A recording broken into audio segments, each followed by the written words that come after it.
Om Swastiastu. Perkenalkan, nama saya Gusti Ngurah Wibawa Pratama. Saya nomor induk mahasiswa 201030559. Nah, saya akan menjelaskan materi yang saya pelajari selama mengikuti pelajaran mata kuliah pengetahuan perhotelan. Materi yang saya pelajari pada mata kuliah pengetahuan perhotelan adalah pada pertemuan kedua. Ya, saya mempelajari tentang definisi pariwisata dan hotel secara umum, yang dimana saya bisa membedakan antara wisata, pariwisata, dan kepariwisataan. Seperti yang saya ketahui dari pemahaman yang saya terdapat, wisata adalah suatu kegiatan atau pergerakan seseorang yang dimana orang tersebut menuju ke suatu tempat wisata dengan mengunjungi suatu destinasi yang di luar dari tempat asalnya, dituju sampai kembali ke tempat atau daerah asal yang bersifat sementara. Pariwisata adalah suatu kegiatan untuk memenuhi kegiatan wisata selama melakukan wisata ke suatu tempat. Sedangkan kepariwisataan adalah suatu kegiatan yang memiliki cangkupan yang sangat luas dibandingkan dengan pariwisata. Dengan memahami kegiatan, membedakan visitor, tourism, excursions, yang dimana pengunjung atau visitor merupakan suatu kegiatan seseorang yang melakukan perjalanan ke suatu tempat destinasi wisata yang bukan bertujuan untuk bekerja. Sedangkan turis atau wisatawan adalah suatu kegiatan seseorang yang bertujuan untuk mengunjungi suatu tempat dengan waktu yang sementara, yang bertujuan untuk berdagang dan berlibur. Sedangkan berlancong adalah suatu kegiatan seseorang yang mengunjungi rumah keluarga yang ada dan suatu tempat wisata di suatu tempat penginapan. Dengan mengetahui definisi hotel, menurut pemahaman saya, di mana hotel merupakan suatu bangunan yang biasanya digunakan untuk menginap bagi wisatawan yang sedang berwisata ke suatu tempat, sehingga pada akhirnya bermalam ke suatu tempat untuk beristirahat. Hotel biasa disebut juga sebagai akomodasi, sehingga usaha hotel meliputi penyediaan kamar, tempat penginapan, penyediaan tempat dan pelayanan makanan dan minuman, pelayanan pencucian pakaian atau binatu, penyediaan fasilitas akomodasi, dan pelayanan lain yang diperlukan bagi penyelenggaraan. Dari pengertian di atas dapat disimpulkan bahwa hotel menggunakan bangunan fisik, yang dimana bangunan tersebut dibuat secara terlihat dan menyediakan jasa penginapan, makanan, dan minuman serta jasa lainnya. Diperuntukkan bagi orang umum atau wisatawan umum, dikelola secara komersial. Kaitan hotel dengan terdapatnya kaitan hotel dengan pariwisata, yang dimana hotel dan pariwisata memiliki keterkaitan yang sangat luas, dimana hotel merupakan bagian dari industri pariwisata. Yang kedua, hotel merupakan salah satu saran pokok dalam kepariwisataan. Yang ketiga, hotel menyediakan penginapan, makanan, dan minuman serta pelayanan dan fasilitas yang dibutuhkan oleh tamu ketika mereka berwisata. Eksistensi hotel sangat penting dalam industri pariwisata. Fungsi hotel sebagai tempat penginapan, pusat pendapatan dari suatu industri pariwisata, pusat biaya, dan melayani dan meningkatkan masyarakat. Terdapatnya produk terlihat dan tak terlihat dalam suatu hotel, yang dimana produk terlihat tersebut mencakup tempat penginapan yang dimana dalamnya berisi kamar dan fasilitas yang terdapat seperti restoran dan bar. Sedangkan produk yang tak terlihat seperti kemurahan hati yang melayani tamu dan murah senyum. Terdapatnya klasifikasi menurut unsur atau komponen harga kamar, ukuran dari jumlah kamar, jenis dan tipe tamu, lokasi, tarif, lama buka hotel dalam 1 tahun, dan sistem bintang. Nah, dari unsur tersebut, hal tersebutlah yang membedakan mahal atau tidaknya harga yang didapat dalam suatu hotel.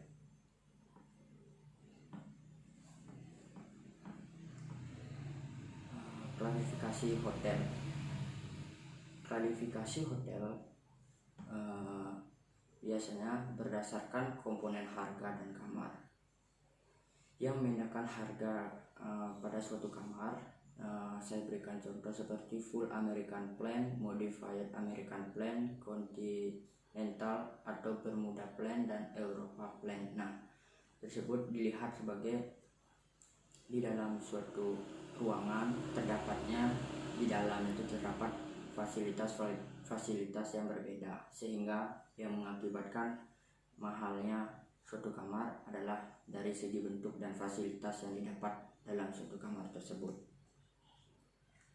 Dan berdasarkan ukuran kamar atau jumlah kamar juga bisa membuat hotel tersebut menjadi terkenal atau megah, yang dimana small size terdapatnya 25 room, sedangkan medium size terdapatnya 26 atau 100 room, sedangkan middle size terdapatnya 100 sampai 300 ruangan, sedangkan large size terdapatnya 300 room, yang dimana hotel tersebut jika ingin membangun small size, maka suatu perusahaan akan membuat atau menyediakan suatu tempat yang cukup kecil, sedangkan jika perusahaan ingin membuat perhotelan dengan large size akan memerlukan wilayah yang besar.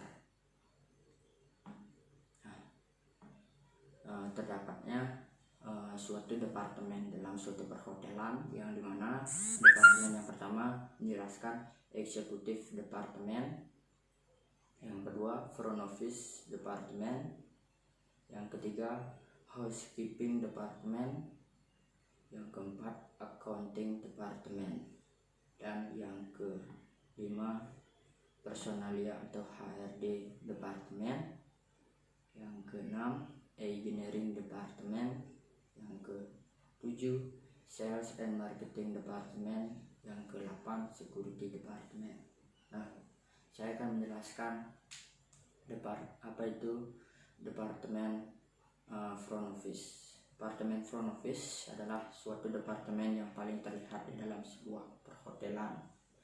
Personel kantor depan juga memiliki lebih banyak kontak dengan tamu. Nah, sehingga dalam karyawan yang bekerja di suatu front office harus memiliki bahasa atau bisa berbahasa Inggris secara maksimal atau secara dengan baik, agar tamu yang terdapat bisa nyaman berkomunikasi.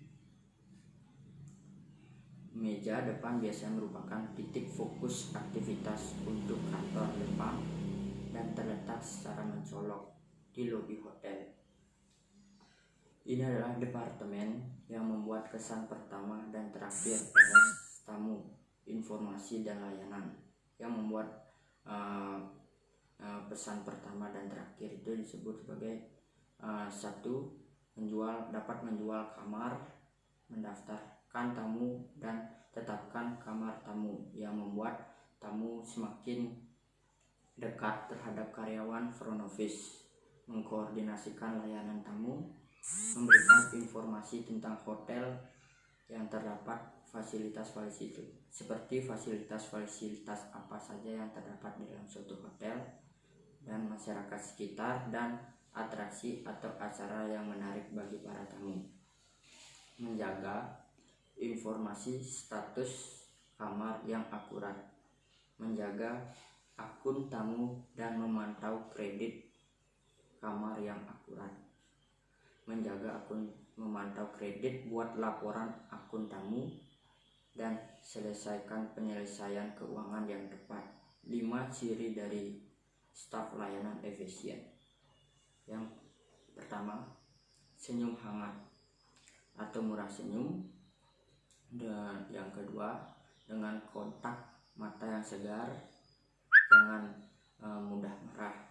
Yang ketiga, memiliki postur tubuh yang baik dan berpakaian atau berpenampilan yang baik dan yang rapi, dengan memberikan suatu kepercayaan terhadap tamu. Sentuhan pribadi seperti penyebutan nama yang sangat diperlukan dalam suatu front office.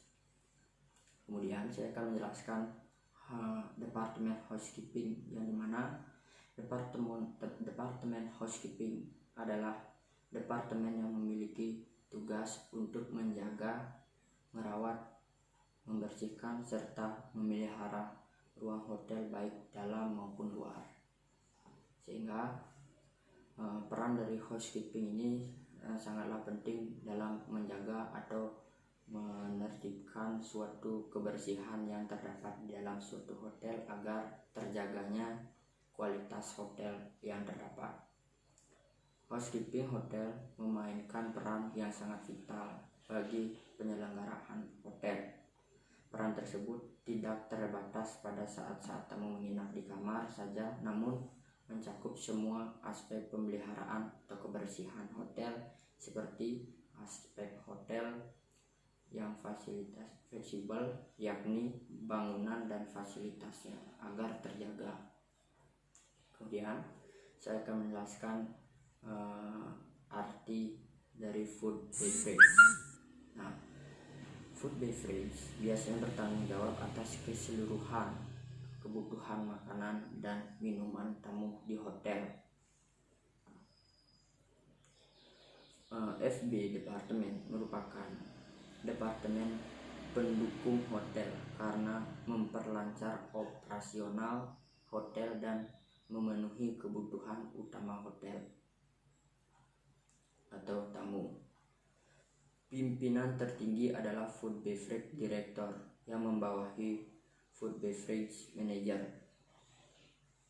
Terbagi menjadi 2 divisi besar, FB Service atau pelayanan makanan minuman yang terdapat pada restoran, bar, dan room service.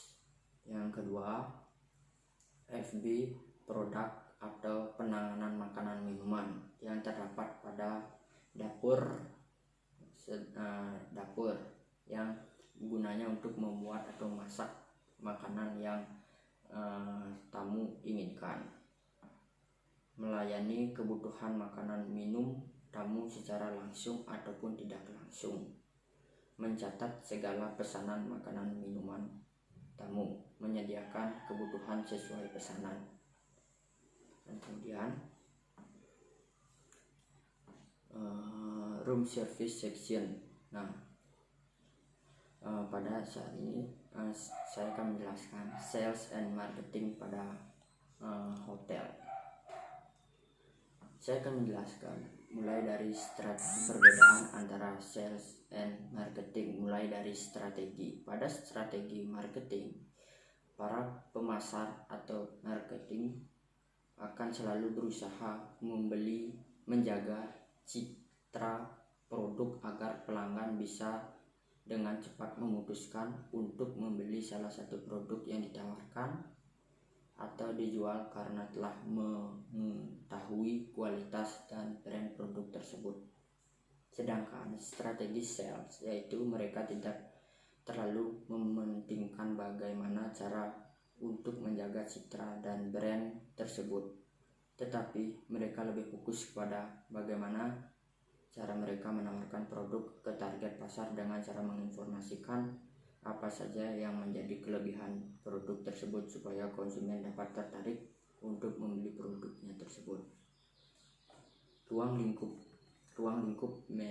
sales and marketing. Biasanya ruang lingkup sales sangatlah pendek, sedangkan marketing sangatlah panjang, yang mana sales itu hanya melakukan transaksi kepada pembeli, sedangkan marketing itu mencari perhatian atau menarik perhatian pembeli agar tertariknya dalam membeli suatu barang yang dihasilkan.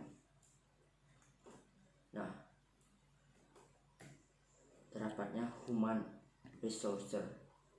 Human resource adalah perencanaan atau penarikan, pengembangan, dan pemeliharaan sumber daya manusia atau karyawan suatu organisasi. Biasanya human resource berfungsi sebagai penyeleksi karyawan yang baru. Nah, sedangkan pada pengertian dari antara accounting dengan finance, pengertian yang saya ketahui adalah pengertian tentang accounting adalah suatu karyawan yang memegang suatu keuangan yang terdapat dalam suatu hotel, sedangkan finance adalah suatu laporan atau membuat suatu laporan terhadap keuangan yang diperlukan dalam suatu hotel. Demikian penjelasan dari saya tutup dengan Parmesanti. Om Santi.